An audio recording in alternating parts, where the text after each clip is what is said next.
Hola a todos, en este ejercicio vamos a construir una curva correspondiente a esta ecuación. Para ello vamos a hacer ciertos análisis. Primer análisis que vamos a hacer sería las intersecciones con los ejes. Para ello recordemos que para la intersección con el eje X debemos sustituir el valor 0 en la variable Y.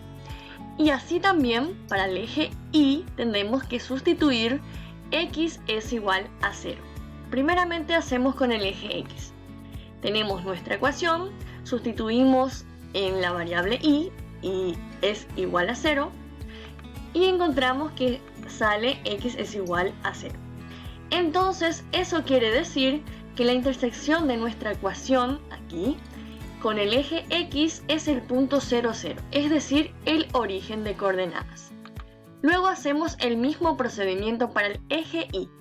Sustituimos el valor X es igual a 0 en nuestra ecuación y encontramos que también Y es igual a 0. Es decir, que también la intersección de la ecuación que nos ha dado el ejercicio con el eje Y también es el origen. Luego hacemos otro análisis, que sería la simetría.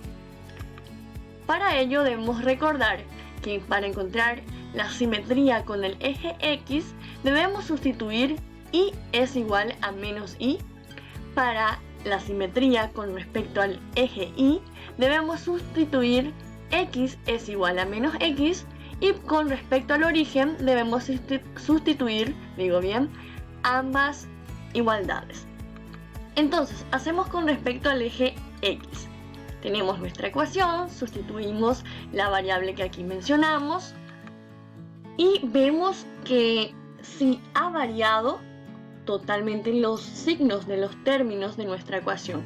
Es decir, comparamos con el original y vemos que solamente han cambiado dos de los términos. Es decir, aquí era negativo, se volvió positivo y aquí tenemos positivo y se volvió negativo. Pero este término no ha cambiado. Eso significa que entonces nuestra ecuación no es simétrica con respecto al eje X. El mismo análisis hacemos con respecto al eje Y. Tenemos nuestra ecuación, sustituimos esta expresión y encontramos esta expresión. Vamos a comparar también con nuestra ecuación original. Aquí vemos que solamente un término ha cambiado, es decir, este era negativo y ahora es positivo. Entonces también podemos concluir que no es simétrica respecto al eje Y. Por último, tenemos con respecto al origen. Debemos sustituir ambas igualdades. Sustituimos en nuestra expresión y encontramos que también solamente ha cambiado uno de los términos. Es decir, aquí era positivo y ahora es negativo. También entonces concluimos que no es simétrica con respecto al origen. Pasamos al siguiente análisis, que sería la extensión de la curva. Para ello tenemos ciertos ítems que seguir. Tenemos que con respecto al eje X debemos despejar nuestra función en función a X y analizar esos valores para los cuales está definida nuestra función. Tenemos el eje X, entonces tenemos nuestra ecuación, hacemos el despeje, aquí tenemos factor común, esto está multiplicando, va a pasar a dividir y analizamos esta función. Aquí tenemos un denominador, entonces sabemos que el denominador no se debe anular, es decir, debe ser distinto de 0. Entonces, X debe ser distinto de 5.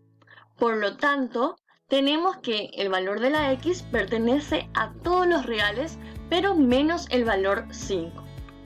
Luego hacemos el mismo análisis para el eje Y.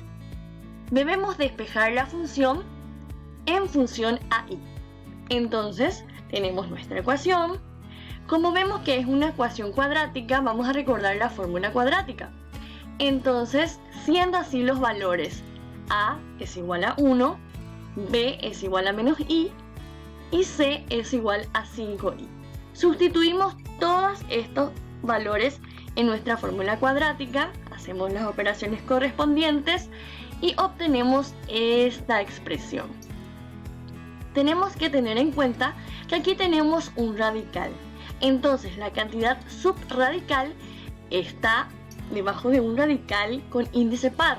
Entonces sabemos que esto tiene que ser mayor o igual a 0.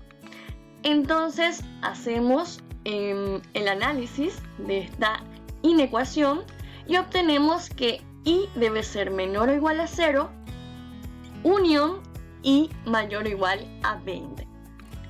Por lo tanto, así tenemos que la extensión de nuestra curva es x pertenece a todos los reales menos el 5, si solo si también tenemos los valores de la y, que es y menores o iguales a 0, unión con el conjunto de la y mayor o igual a 20. Luego tenemos las asíntotas. Para hallar las asíntotas verticales realizamos el mismo procedimiento que hemos realizado en el punto anterior. Para ello vamos a usar ya la expresión de nuestra ecuación despejada y analizamos en este caso el denominador que tenemos aquí y encontramos que x es igual a 5, entonces esa es una asíntota vertical. Luego tenemos la asíntota horizontal, sería nuestra expresión que sería en el punto anterior, en el segundo punto. Entonces, como aquí no tenemos ningún denominador, no tenemos asíntota horizontal. Luego tenemos el punto de la representación gráfica. Entonces, esta sería nuestra ecuación y nuestra tabla de valores, aquí tenemos, y esta sería la gráfica. Aquí podemos observar que esta curva verde sería nuestra curva en sí, y aquí está efectivamente nuestra asíntota que hemos hallado, que era x es igual a 5. Muchas gracias por su atención.